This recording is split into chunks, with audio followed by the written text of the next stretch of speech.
క్రీస్తు పరిశుద్ధ నామమున చేరి వచ్చిన మీ అందరికీ నా శుభాభివందనములు. Good morning all of you. ఈ ఉదయ కాలమున ఏర్పరచబడిన వాక్య పాఠము తిమోతికి వ్రాసిన మొదటి పత్రిక మొదటి అధ్యాయం 18వ వచనం చదువుతున్నానండి. తిమోతికి వ్రాసిన మొదటి పత్రిక మొదటి అధ్యాయం 18వ వాక్యం.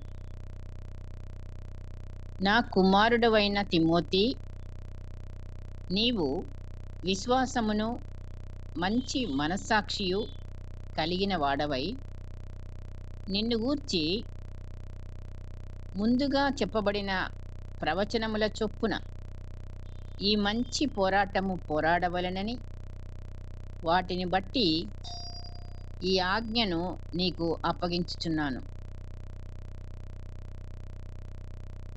దేవుడు తన పరిశుద్ధ వాక్కులను మనందరి హృదయములలో ఫలింపచేయునుగాక.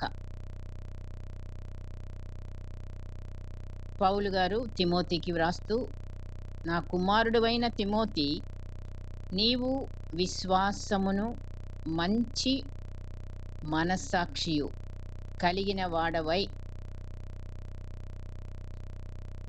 ఉండాలని మరి తిమోతికి హెచ్చరిస్తున్నాడు. మంచి మనస్సాక్షి. సో ఈ రోజున మన అంశము మంచి మనస్సాక్షి. అందరిలో మనస్సాక్షి అనేది దేవుడు పెట్టాడండి. దేవుడిచ్చిన గొప్ప బహుమానంలో ఒకటి ఏంటంటే మనస్సాక్షి. అది మన వ్యక్తిత్వంలో ఒక భాగమై ఉన్నది. నిజంగా మరి ఎవరి నుండైనా మనం తప్పించుకోగలమేమో, బయట వారి ఎడల ఎవరైనా సరే, కానీ మనలో ఉన్న ఆ మనస్సాక్షి నుండి మనము తప్పించుకోలేము. ఖచ్చితంగా పట్టబడతాం. అది మన ఆలోచనలను, విధానాలను, మాటలను మరియు పనులను తీర్పు తీర్చేదిగా దేవుడు మనలోనే పెట్టాడు. తప్పించుకోలేము. మనస్సాక్షి మనతో మాట్లాడేదిగా ఉంటుంది. చేసే పని తప్పు అని గుర్తింపజేసేదిగా, గద్దించేదిగా కూడా ఉంటుంది. ఎప్పుడు మనం విన్నప్పుడు మనస్సాక్షికి మనం భయపడినప్పుడు, మనస్సాక్షికి మనం లోబడినప్పుడు, ఆ మనస్సాక్షి చెప్పే విషయాలని మనం ఖచ్చితంగా తీసుకుంటాం. మంచి చెడ్డల మధ్య భేదాన్ని మనకి గుర్తింపజేసేస్తుంది ఈ మనస్సాక్షి మనలో ఉంది. అంతేకాదు, మంచిని మనం చేయడానికి చెడును చేయనీయకుండా కూడా అడ్డుపడుతుంది.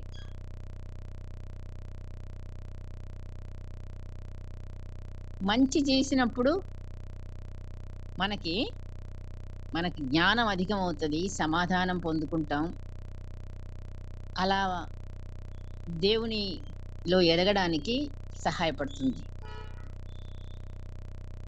ఒకవేళ మనం గనక చెడు చేస్తే మనలను దోషులముగా తీర్పు తీర్చి మనలో అపరాధ భావమును నింపుతుంది. తప్పు చేశామే అని. ఫలితంగా మనకేముంటుంది? దుఃఖం, విచారం, సిగ్గుపడేలా కూడా చేస్తుంది. సో అంతరంగంలో మనకి ఎక్కడికి వెళ్లకుండా, ఎవరు మనకి చెప్పకుండానే మనలో మనకే ఈ మనస్సాక్షి మనల్ని దిద్దుతూ ఉండడానికి దేవుడు పెట్టిన ఒక మంచి బహుమానం. మనకందరికీ కూడా ఈ మనస్సాక్షితో అనుభవం ఉంది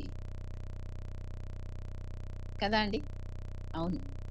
ఎన్నోసార్లు మనం మనస్సాక్షిని చంపుకొని మన కొన్ని విషయాలలో ఏమంటారు? లోకంతో కలిసిపోవడమా?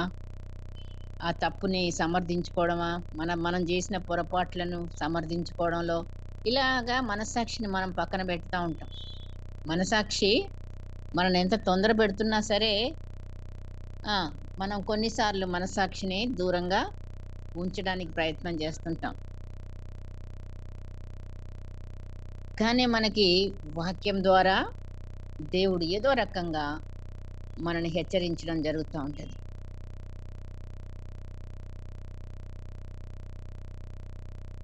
మనలో దేవుడుంచిన సాక్షి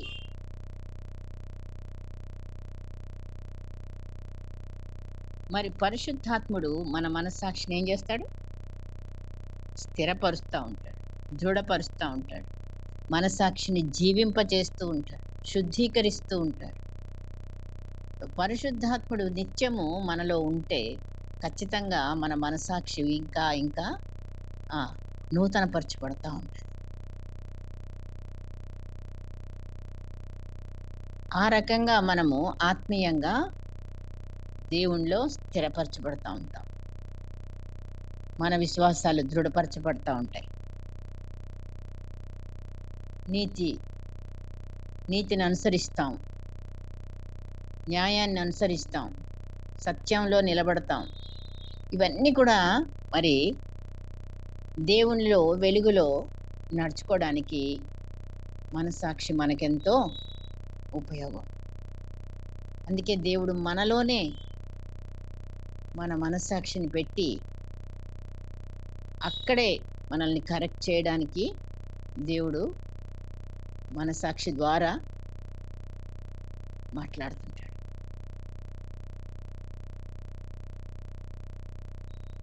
రోమీలకు రాసిన పత్రిక 9వ అధ్యాయం 3వ వచనం చూస్తే పరిశుద్ధాత్మ యందు నా మనస్సాక్షి నాతో కూడా సాక్ష్యం ఇచ్చుచున్నది అంటున్నాడు పౌలు గారు.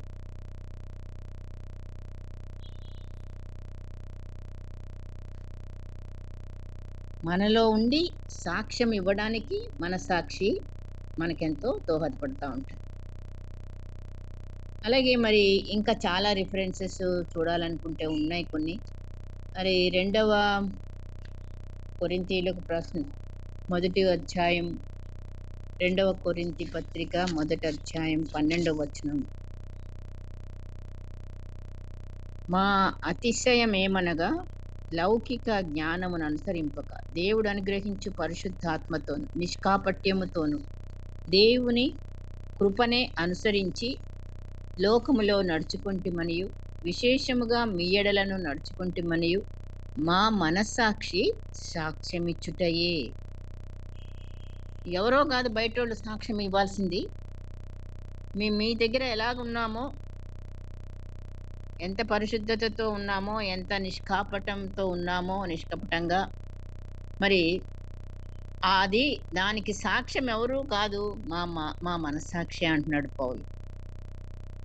సో మనలో ఉన్న మనస్సాక్షి మన గురించి సాక్ష్యం కూడా చెప్పే రాతిగా ఉంటాడు. మనం ఏ నిర్ణయాలు తీసుకోవాలో ఒక ప్రత్యేక సమయంలో మనకు కొన్ని నిర్ణయాలు ఉంటాయి. ఏం తీసుకోవాలో అవి కూడా మనస్సాక్షి మనకి ఆ నిర్ణయాన్ని ఏం తీసుకోవాలో తెలియజేసేవాడిగా కూడా ఉంటాడు మనస్సాక్షి మనలో నుంచి. నిజంగా మరి మనస్సాక్షి అనేది జీవించుచున్న మనస్సాక్షి అయితేనే ఇవన్నీ మనకి కలుగుతాయి. అంటే ఒప్పుకుంటాం, మనస్సాక్షి చెప్పిన రీతిగా మనం కూడా నడుచుకునే బిడ్డలంగా ఉంటాం. ఈ మనస్సాక్షిని రకరకాల మనస్సాక్షులు గల మనుషుల్ని మనం తారసపడతా ఉంటారు. బైబిల్లోనే కొన్ని మనస్సాక్షులు గల ప్రజలను లేదా సందర్భాలలో ఎట్టి మనస్సాక్షితో వాళ్ళు ఉన్నారు అనేది కొద్దిగా ధ్యానిస్తే మరి మనం ఎలాగున్నాము, మన మనస్సాక్షులు ఎలాగున్నాయి, ఏది కొన్ని రకాల మనస్సాక్షుల్ని మనం చూడటానికి ప్రయత్నం చేద్దాం. మొదటిగా మరి ఏం చూడాలి? బలహీనమైన మనస్సాక్షిని చూద్దాం. బలహీనమైన మనస్సాక్షి. కొరింథీయులకు రాసిన మొదటి పత్రిక మొదటి అధ్యాయం 8వ అధ్యాయం. కొరింథీయులకు రాసిన మొదటి పత్రిక 8వ అధ్యాయం 7 నుంచి వ్రాయబడిన దేవుని వాక్యములు చూస్తే బలహీనమైన మనస్సాక్షి గూర్చి మాట్లాడుతున్నాడు పౌలు గారు. సో ఈ వాక్య భాగంలో మొత్తం అంతా చదవకపోయినా కొందరు ఇదివరకు విగ్రహమును ఆరాధించిన వారు, అంటే అందరు కూడా విగ్రహారాధనలో నుంచి వచ్చిన వాళ్ళేమే కదా. సో మన పూర్వీకులు కానీ కొందరైతే మరి ఇప్పుడు ప్రజెంట్లో కూడా విగ్రహారాధకులలో నుంచి వచ్చిన వాళ్ళు ఉన్నారంట. ఉండి తాము భుజించు పదార్థములు విగ్రహమునకు బలి ఇయ్యబడినవని ఎంచి భుజించుదురు. ఇందువలన వారి మనస్సాక్షి బలహీనమైనదై అపవిత్రమగుచున్నది. తెలిసి కూడా కొన్నిసార్లు తినకూడదని తెలుసు కానీ తింటారు. ఎందుకని? మనసాక్షి బలహీనమైంది కనుక. అక్కడ అపవిత్రమగుతున్నది మన మనసాక్షి. సో ఇంకొక మాట కూడా ఉంది, భోజనమును బట్టి దేవుని ఎదుట మనము మెప్పు పొందము, తినకపోయినందున మనము తక్కువ లేదు, తినినందున మనకు ఎక్కువ లేదు. అయితే తినొచ్చు కదా అని అంటారా? అయినను మీకు కలిగి ఉన్న ఈ స్వాతంత్ర్యము వలన బలహీనులకు అభ్యంతరము కలగకుండా చూచుకొనుడి. ఇతరుల కొరకు కూడా కొన్ని విషయాల్లో మనము మన స్వాతంత్ర్యాన్ని దాన్ని మనము విచ్చలవిడిగా వాడడానికి కాదు. ఏలైనగా నీవు విగ్రహాలయమందు భోజన పంక్తిని కూర్చుండగా, జ్ఞానము కలిగిన నీవు విగ్రహాలయములందు భోజన పంక్తిని కూర్చుండగా ఒకడు చూచిన ఎడల బలహీనమైన మనస్సాక్షి గల అతడు విగ్రహములకు బలి ఇయ్యబడిన పదార్థములు తినుటకు ధైర్యం తెచ్చుకొను గదా. మనమే కారకులం అవుతాం. సో ఆ రకంగా కూడా మనము కొన్ని విషయాలలో మనకి అది తప్ప రైటా, అది ఒకవేళ ఈవెన్ పర్వాలేదు, దానివల్ల ప్రమాదం లేదు అని మనకు తెలిసినప్పటికీ కూడా ఇది బాహ్యంగా మరి మనం ఆచరించడానికి కాదు, ఇతరులకు మనము అభ్యంతరం కలిగించే వాళ్ళంగా ఉంటాం. మనకి చిన్న ఉదాహరణ చూడాలంటే, ఇప్పుడు బలహీనమైన మనస్సాక్షి క్రైస్తవులై ఉండి ఎందరో, మరి నేను చూస్తున్నాను, మీరు కూడా చూసుంటారు, రాఖీ మొన్న జరిగింది కదా, అందరు కూడా రాఖీలని బ్రదర్స్కి రాఖీ కడతారు. అది బైబిల్లో లేదు, అది మన పండుగ కాదు, మన ఆచారం కాదు, కానీ సంప్రదాయం. చుట్టూ ఉన్న అందరు కూడా అందులో ఏముందండి, బ్రదర్కే కదండి రాఖీ కట్టే ఏమవుతుంది? అదే బలహీనమైన మనస్సాక్షి. అంటే సంప్రదాయాలకు, ఆచారాలకు, ఫ్రెండ్స్ కొరకు, ఇతరుల ఫోర్స్తోనో ఏదైతేనేమి, దీని పెద్ద తప్పేం కాదులే, ఇది చేసినంత మాత్రాన మనమేమి అనుకొని సమర్థించుకొని కొన్నిట్లో క్రైస్తవులు కూడా పాల్గొనడం చూస్తున్నాం. మీరు కూడా చూస్తుంటారు. సో అలాంటివి కొన్ని, ఇంకా సంప్రదాయాలు చాలా ఉన్నాయి, ఆచారాలు చాలా ఉన్నాయి. మరి అవన్నీ కూడాను వారాలు చూస్తారు, శుక్రవారం అంటారు, శనివారం అంటారు, లేకపోతే ఇంకోటి ఉప్పు చేతిలో పెట్టకూడదు. ఇట్లాంటివన్నీ కూడా ఏంటండి, ఆచారాలు, సంప్రదాయాలు. అవి మనవి కావు, వాక్యంలో లేవు. సో వాటిని మనం ఆచరించడం వలన ఏమవుతుంది, మన మనసాక్షి బలహీనమవుతుంది. సో మన మనసాక్షి ఎలా ఉన్నది ఈ రోజున దేవుడు ప్రశ్నిస్తున్నాడు. మరి బలహీనమైన మనస్సాక్షి ఏం మనసాక్షి? రెండవదిగా చూస్తే నిర్లక్ష్యపు మనస్సాక్షి. సో మన బలహీన మనస్సాక్షికి తోడు ఇంకొకటి ఏంటంటే నిర్లక్ష్యం. ఏది కూడా శ్రద్ధ లేదు మనకి, కానీ శ్రద్ధ గలవారు ధన్యులని వాక్యం చెప్తా ఉంటుంది. దేవుని కార్యములను అశ్రద్ధగా చేయువాడు శాపగ్రస్తుడు అని అంటూ ఉంటారు, వాక్యమే. సో మనము ఎంతవరకు వాక్యానికి విధేయత చూపే విషయంలో మరి నిర్లక్ష్యంగా ఉంటున్నాం. వెంటనే అబ్రహాం ఏం చేశాడండి, చెప్పిన వెంటనే ఒబీడియంట్. ఆ కార్యాలు ఏదైతే దేవుడు చెప్తాడో, సున్నతి విషయంలో కానీ, కొడుకు సమర్పణ విషయంలో గాని, బలి అర్పించు అని చెప్పినప్పుడు, ఈ విషయాలన్నిట్లో కూడా మనం చూస్తే వెంటనే ఆయన ఒబీడియంట్ చూపిచ్చాడు. సో, నిర్లక్ష్యం అనేది మానవులకు సహజమైపోతుంది మనలో. ఈ బలహీనమైన మనస్సాక్షి, నిర్లక్ష్యమైన మనస్సాక్షి, మరి దేవుడు చెప్పిన వాటిని మనం ఇంకా నమ్మకం లేని విషయాలు కొన్ని. నమ్మము కొన్నిటిని. ఇంకా గూడా మనం నమ్మి మరి ఆయనని వెంబడించే విషయంలో చాలా నిర్లక్ష్యంగా అన్నీ తెలిసిన వాళ్ళము గదా! వాక్యం తెలుసు, అన్నీ తెలుసు. కాబట్టి నిర్లక్ష్యత అనేదొస్తది. చెప్పిందే గదా! మనకు తెలిసిందే గదా! అన్న అక్కడ ఏమవుతుంది? నిర్లక్ష్యం అనేది మనలో ప్రవేశించి, మన మనస్సాక్షిని కల్మషం చేస్తుంది. సో, నిర్లక్ష్యపు మనస్సాక్షి అది గూడా మనకుండడానికి వీల్లేదు. షార్ప్‌గా ఉండాలి మన మనస్సాక్షి. మెలకువ కలిగి ఉండాలి మన మనస్సాక్షి. దేవుని యొక్క పలుకులు వినడానికి, మరి ఆయన పనులు చేయడానికి, అశ్రద్ధ అనేది ఎక్కడ రాడానికి, నిర్లక్ష్యత అనేది ఉండడానికి లేదు మరి. సోమరితనము మనలో ఉన్నప్పుడు కూడా ఈ నిర్లక్ష్యత అనేది ఇవాళ కాకపోతే రేపు చేయొచ్చులే. రేపు కాకపోతే ఇంకొక రోజులే అని అలాగా మనం పెండింగ్ పెడతా ఉంటాం దేవుని విషయాలలో. కాబట్టే ఈ నిర్లక్ష్యత అనేది అది గూడా ప్రమాదకరమే. దేవునికి అయిష్టమైనది. మనకు కూడా మంచి మార్గంలో మనల్నేది నడిపించేది మనస్సాక్షి కాదు. మూడవదిగా మరి మంచి మనస్సాక్షి. ఇక్కడ మనము మంచి మనస్సాక్షికి మరి మనల్ని మనం సిద్ధపరచుకోవాలి. మనస్సాక్షి మనకి రైటా? కాదా? అందుకనే పౌలు ధైర్యంగా చెప్తున్నాడు. అపోస్తుల కార్యములు 23 మొదటి వచనం. నేటి వరకు కేవలము మంచి మనస్సాక్షి గలవాడనై దేవుని ఎదుట నడుచుకొంటినని చెప్పాడు. పౌలంత ధైర్యంగా చెప్తున్నాడు. మంచి మనస్సాక్షి గలవాడనై దేవుని ఎదుట నడుచుకోండి. మనస్సాక్షి ఎవరు చూస్తారండి? దేవుడు, నువ్వు. అంతే. నా మనస్సాక్షిని నేను చూస్తాను, దేవుడు చూస్తాడు. ఇంకొకళ్ళు చూడలేరు నా మనస్సాక్షిని.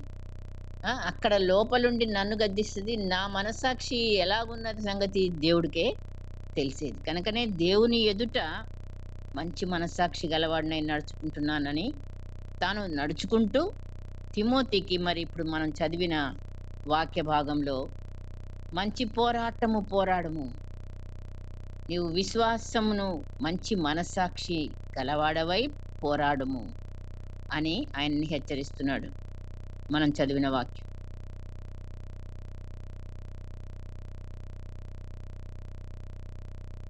మంచి మనస్సాక్షి అంటే క్రైస్తవ అన్ని ఇప్పుడు వాక్య ప్రకారంగా జీవించడం. మనం ఎప్పుడు కూడా మరి ఎప్పుడైతే మనం కొత్త జన్మ బాప్తిస్మం తీసుకున్నామో, రక్షించబడ్డామో, మన పాపాలు క్షమించబడ్డాయి. మన మనస్సాక్షి కూడా మన పాపాలు ఒక్కటే యేసయ్య రక్తం కడిగిందా? అంతేనా? కాదు. కానీ ఇంకొకటి కూడా మన యేసయ్య రక్తము మన మనస్సాక్షిని కూడా కడిగినట్లుగా మనం చూస్తాం. హెబ్రీలకు రాసిన పత్రిక 9వ అధ్యాయము 14వ వచనం చదువుదాం. నిత్యుడగు ఆత్మ ద్వారా తన్ను తాను దేవునికి నిర్దోషినిగా అర్పించుకొనిన క్రీస్తు యొక్క రక్తము, తన్ను తాను అర్పించుకున్న క్రీస్తు యొక్క రక్తం నిర్జీవ క్రియలను విడిచి జీవము గల దేవుని సేవించుటకు మీ మనస్సాక్షిని ఎంతో ఎక్కువగా శుద్ధి చేయును. మన మనస్సాక్షిని శుద్ధి చేస్తూ ఉంటుంది యేసయ్య రక్తం, పరిశుద్ధాత్ముడు. ఎవ్రీడే మనము సమర్పించుకున్నప్పుడు ఈ మనస్సాక్షిని కూడా మనం చెప్పుకొని శుద్ధీకరణకు అప్పగించుకుంటూ ఉండాలి. అప్పుడే మనము నిర్జీవ క్రియలను మనలో ఎలాంటి నిర్జీవ క్రియలు ఉండకుండా అక్కడ శుద్ధీకరించబడుతుంటాం. మన మనస్సాక్షి శుద్ధీకరించబడ్డప్పుడు. కాబట్టి దేవుని చిత్తానికి మనము ప్రతిసారి కూడా లోబడి ఒప్పుకోవడానికి మనస్సాక్షి సహాయపడుతూ ఉంటాడు.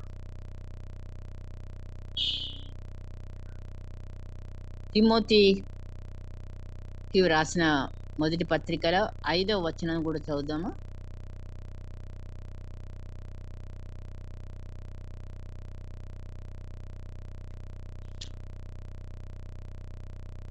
ఉపదేశ సారం ఏదనగా, ఉపదేశం మొత్తం అంతా ఉపదేశానికి సారం, పవిత్ర హృదయము నుండి, మంచి మనసాక్షి నుండి, నిష్కపటమైన విశ్వాసము నుండి కలుగు ప్రేమయే. సో మనలో ఎలాగా ప్రేమ ఉద్భవిస్తుంది? దేవుని ప్రేమ అంటే పవిత్రమైన హృదయం, మంచి మనసాక్షి, నిష్కపటమైన విశ్వాసం. విశ్వాసంలో కూడా రకాలు ఉన్నాయన్నమాట. నిష్కపటమైన విశ్వాసం అంటే నుండి కలిగేదే ప్రేమ, కలుగు ప్రేమ. చాలా ఆశ్చర్యం వేస్తుంది నిజంగా. మరి ప్రేమ ఎలాగ మనలో ఉద్భవిస్తుంది అనంటే ఎక్కడి నుంచి? మంచి మనస్సాక్షి నుండి, పవిత్రమైన హృదయం నుండి, నిష్కపటమైన విశ్వాసము నుండి. నిజంగా చదువుతుంటే చాలా బాగా అనిపించింది. మరి నిజమే, మరి మనలో కూడా అట్టి మంచి మనస్సాక్షి రావాలి. తిమోతి గారికి మరి ఆయన ఇచ్చే హెచ్చరికలు అది మనకందరికీ కూడా. కనుక దేవుడి యొక్క మరి ప్రతిరోజు కూడా మన మనస్సాక్షి ఏం అవ్వాలి? రక్తంలో కడగబడుతూ, పరిశుద్ధాత్మ చేత శుద్ధీకరించబడుతూ, మంచి మనస్సాక్షిని కలిగి, మరి అప్పుడు మనం చేసే ఆత్మీయ యుద్ధంలో మనకేమొస్తుంది? ఈ విజయము. అన్నిట్లో విజయం చూడాలనే ఆశ మనకు ఉంది. కానీ మనస్సాక్షి నుంచే మరి మనము పోరాడాలి, మంచి మనస్సాక్షితో. ఈ పోరాటం ఇక్కడ పోరాటం చేయాలని ఉంది కదా. 18వ వచనం మనం చదువుకున్న వచనంలో, మంచి పోరాటము పోరాడవలనని వాటిని బట్టి ఈ ఆజ్ఞను నీకు అప్పగించుచున్నాను. అట్టి మనసాక్షిని కొందరు త్రోసివేసి విశ్వాస విషయమైన ఓడ బద్దలైపోయిన వారి వలె చెడి ఉన్నారు. కొందరు ఓడ బద్దలైపోయినంత ఆ మాట కూడా కింద ఉంది 19వ వచనంలో. కాబట్టి మరి మంచి మనస్సాక్షి కలిగిన బిడ్డలంగా మనం జీవించడానికి ప్రభువు మనకి హెచ్చరిక పౌలు గారి ద్వారా. అలాగే 4వదిగా నిర్మలమైన మనస్సాక్షి. పౌలు యొక్క విజయవంతమైన సాక్ష్యం ఏంటంటే, ఈ విధమున నేనును దేవుని ఎడల మనుషుల ఎడలను ఎల్లప్పుడూ నా మనస్సాక్షి నిర్దోషమైనదిగా ఉండునట్లు అభ్యాసము చేసుకొంచున్నాను అంటున్నాడు. అపోస్తుల కార్యములు 24:16 వచనమండి.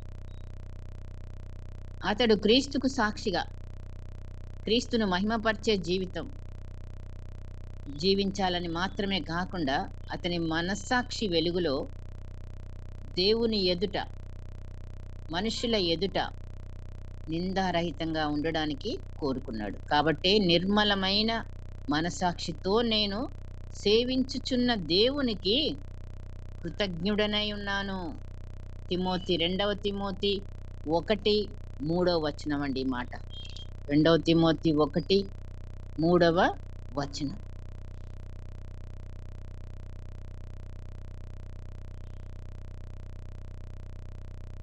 చదువుతున్నాను. 3 అంటే 3, 5 కలిపి ఉంటుంది.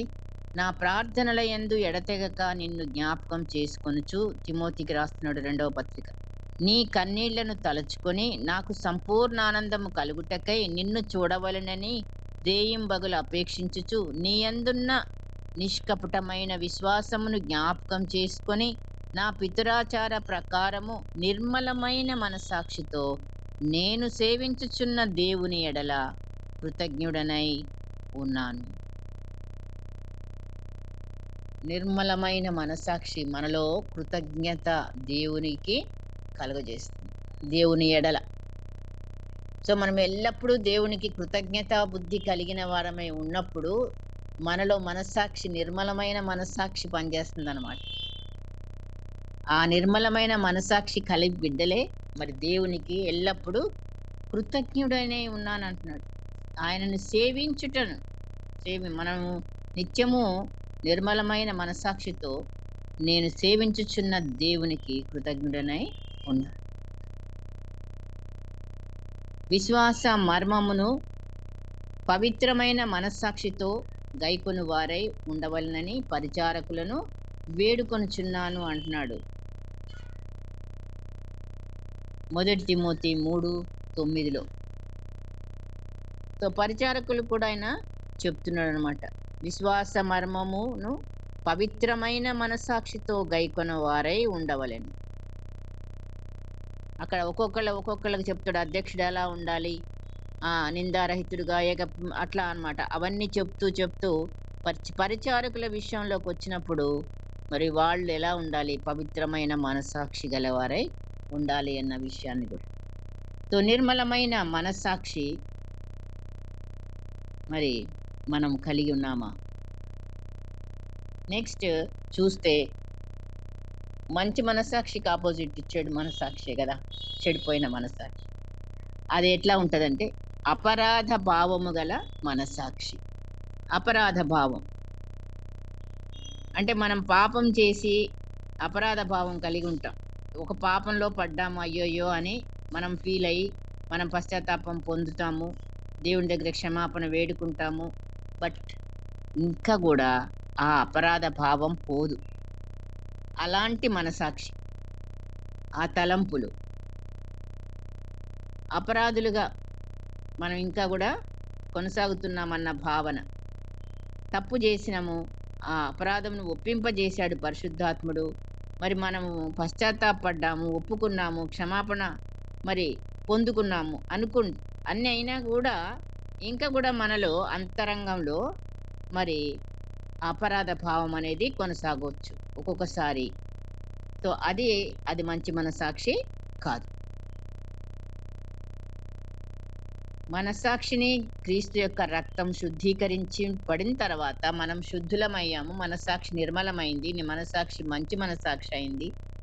కానీ ఇంకా కూడా మనకు అపరాధ భావం అనేది పోలేదు అని అంటే అది ఎల్లప్పుడూ మనం అది జ్ఞాపకం చేసుకుంటూనే ఉంటాం. దేవుడే అన్నాడు, నేను క్షమించాను, ఇక నేను మీ పాపములు జ్ఞాపకం చేసుకోను అని. కానీ మనం మాత్రం సాతానుడు మనల్ని అలాగా అపరాధ భావంలోకి నెడతా ఉంటాడు. కనుక ఆ మనసాక్షి కూడా మనకి మేలు చేసే మనసాక్షి కాదు. చెడిపోయిన మనసాక్షి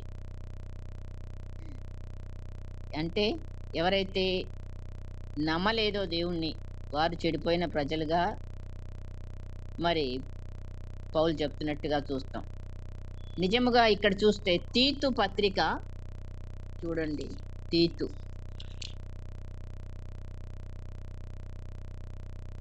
1:15 ఎవరు ఈ యొక్క చెడిపోయిన మనస్సాక్షి అనేది? 15 మొదటి అధ్యాయము తీతు 15. పవిత్రులకు అన్నియు పవిత్రములే, కానీ అపవిత్రులకును అవిశ్వాసులకును ఏదియు పవిత్రమైనది కాదు. వారి మనస్సును వారి మనస్సాక్షియు అపవిత్రపరచబడి ఉన్నవి. వారి మనస్సు వారి మనస్సాక్షి అపవిత్రపరచబడి ఉన్నవి. చెడిపోయిన మనస్సాక్షి అంటే దేవుణ్ణి ఇంకా వాళ్ళు నమ్మలేదు, అవిశ్వాసులు. వాళ్ళ గురించి మరి చెప్పబడిన మాట. మరి మనం విశ్వాసులం అయి కూడా మరి చెడిపోయిన మనస్తత్వంలో, మనస్సాక్షిలో ఉన్నామా? మన పరిస్థితి ఏంటి? వాళ్ళున్నారంటే ఓకే. వాళ్ళకి దేవుడు తెలీదు. అపవిత్రపరచబడ్డారు. అపవిత్రతలోనే ఉన్నారు అని. కానీ మనలో ఉన్న వెలుగు ఒకవేళ చీకటి అయితే, ఆ చీకటి ఎంతో గొప్పది అంటున్నాడు. మత్తయి సువార్త యేసయ్య 6:23లో. మత్తయి సువార్త మనలో ఉన్న వెలుగు. మనం వెలిగించబడ్డాము. కానీ ఆ వెలుగు ఏమవుతదండి? డిమ్మై, చీకటై. మరి అప్పుడేమవుతది? చెడిపోయిన మనస్సాక్షిలాగా మనం ఉంటామని. సో, మనలో చీకటి వచ్చినప్పుడు మన మనస్సాక్షి గూడా ఏమవుతది? చెడిపోతుంది. చెడిపోయిన మనస్సాక్షి. మనం దేవుని వెలుగులో ఉన్నప్పుడే, సత్యంలో ఉన్నప్పుడే, నీతిగా ఉన్నప్పుడే, నైతికంగా మనము మరి మంచివారంగా ఉన్నప్పుడే మనస్సాక్షి మంచిది. ఎప్పుడైతే మన వెలుగు చీకటి అయిన ఎడల 6:23 మత్తయి సువార్త 6:23 ఆ! దేహమునకు దీపము కన్నే. అది తేటగా ఉంటే నీ దేహమంతా వెలుగు అని. నీ కన్ను చెడినదైతే నీ దేహమంతయు చీకటి అయి ఉంది.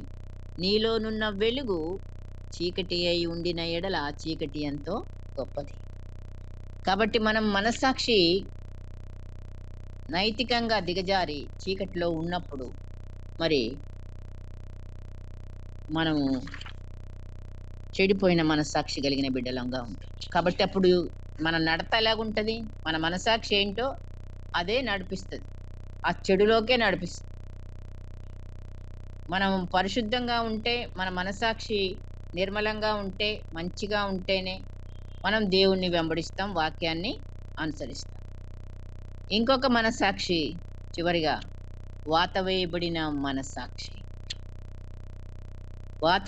వేయబడిన మనస్సాక్షి ఏంటంటే, మరి ఎంతగా చెడిపోయి ఉందంటే అతడు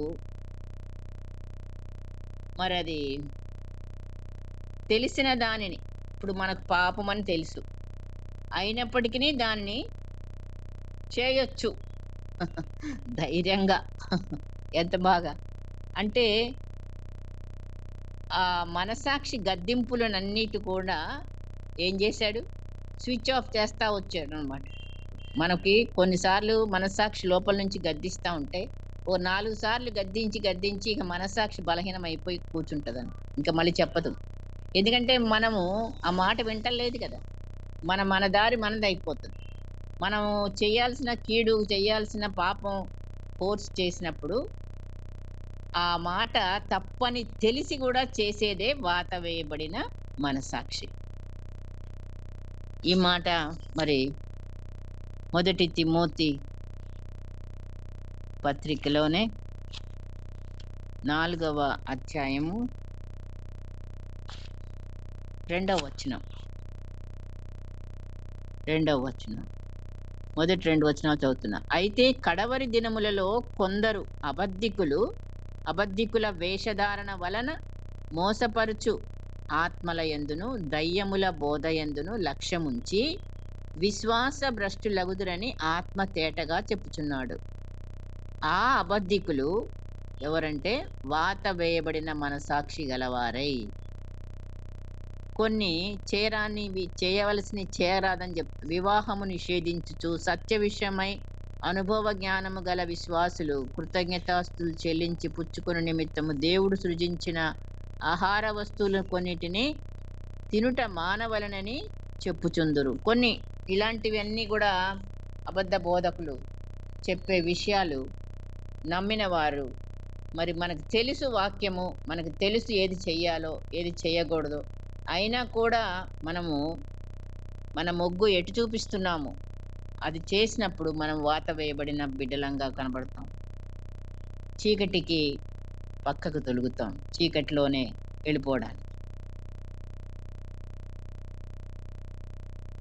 దేవుని యొక్క నడిపింపుని ప్రక్కన పెట్టి ఈ మానవుల యొక్క నడిపింపుకి ప్రోత్సాహానికి మనం గాలివాటంగా నడుచుకుంటే భక్తి లేక దేవుని అధికారానికి లోబడక. కాబట్టి మనము ఎంత జాగ్రత్తగా ఉండాలో మరి ఈ మనస్సాక్షి విషయంలో. వాత వేయబడిన మనస్సాక్షి కలిగిన వారు సో ఒకసారి వెలిగించబడి దేవునిలో నడుచుకొని కూడా మళ్ళీ అదే పాపానికి రావటం, అది వాత వేయబడిన మనస్సాక్షి. మనస్సాక్షి గద్దించదిహ, గద్దించి అయిపోయింది, డిమ్ అయిపోయింది, బలహీనమైపోయింది. ఎందుకంటే మనం ఆ మాట వినడం లేదు. అన్నీ వింటాము, కానీ మనం చేయాల్సినవి చేస్తాం, మనకిష్టానుసారంగా నడుస్తాం. అది వాత వేయబడిన మనస్సాక్షి.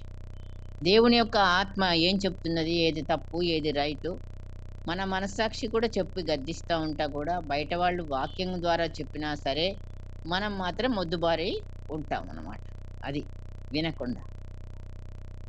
సో అందుకనే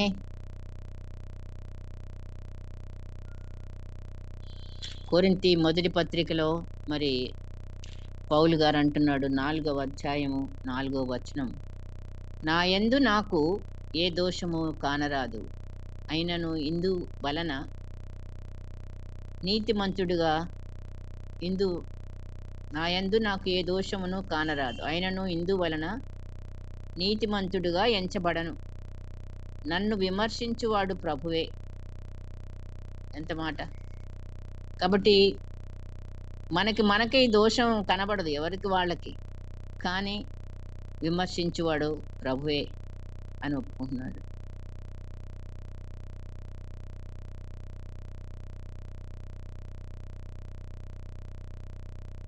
మనము ప్రతిరోజు కూడా మరి మనల్ని మనం దేవునికి విమర్శకు అప్పగించుకోవాలి.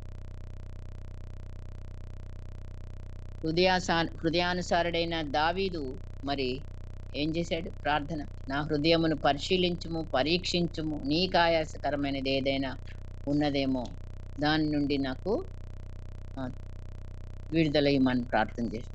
అట్లాగే మనం కూడాను మంచి మనసాక్షి కొరకు, నిర్మలమైన మనసాక్షి కొరకు దేవుడు ఆల్రెడీ ఇచ్చాడు.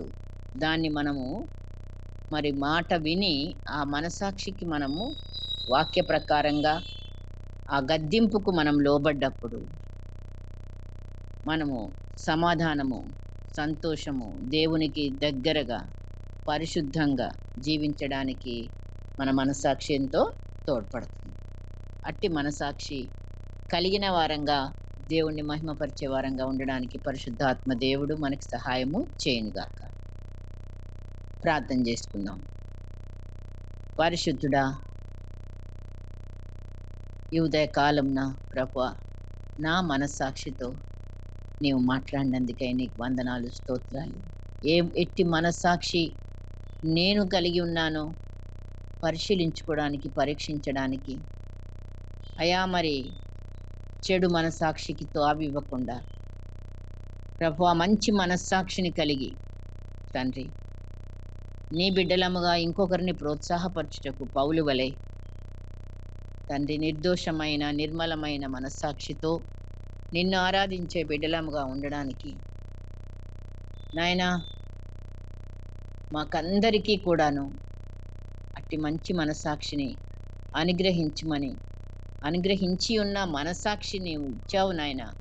దాన్ని మేము మరి నాయన మేము ఆ మనస్సాక్షి చెప్పిన రీతిగా మేము నీ వాక్యానుసారముగా మేము నీకు లోబడడానికి, నిర్ణయం తీసుకోవడానికి, నిన్ను మహిమపరచడానికి మాకిచ్చిన గొప్ప మనస్సాక్షిని బట్టి నీకు వందనాలు, స్తోత్రాలు చెల్లిస్తూ ఏ పరిస్థితులలో కూడా తండ్రి మా మనస్సాక్షి బలహీనమైనది కాకుండా అయా మరి అపవిత్రపరచబడకుండా చెడు మనస్సాక్షికి మేము తావివ్వకుండా ఉండడానికి, సాతానుకి తావివ్వకుండా ఉండడానికి, మా ముందుంచబడిన పోరాటంలో మేము విజయాన్ని సాధించడానికి మంచి మనస్సాక్షితో నిన్ను వెంబడించే బిడ్డలంగా, నిన్ను ఘనపరిచే బిడ్డలంగా ఉండడానికి మాకు సహాయం చేస్తున్నందుకై వందనాలు చెల్లిస్తూ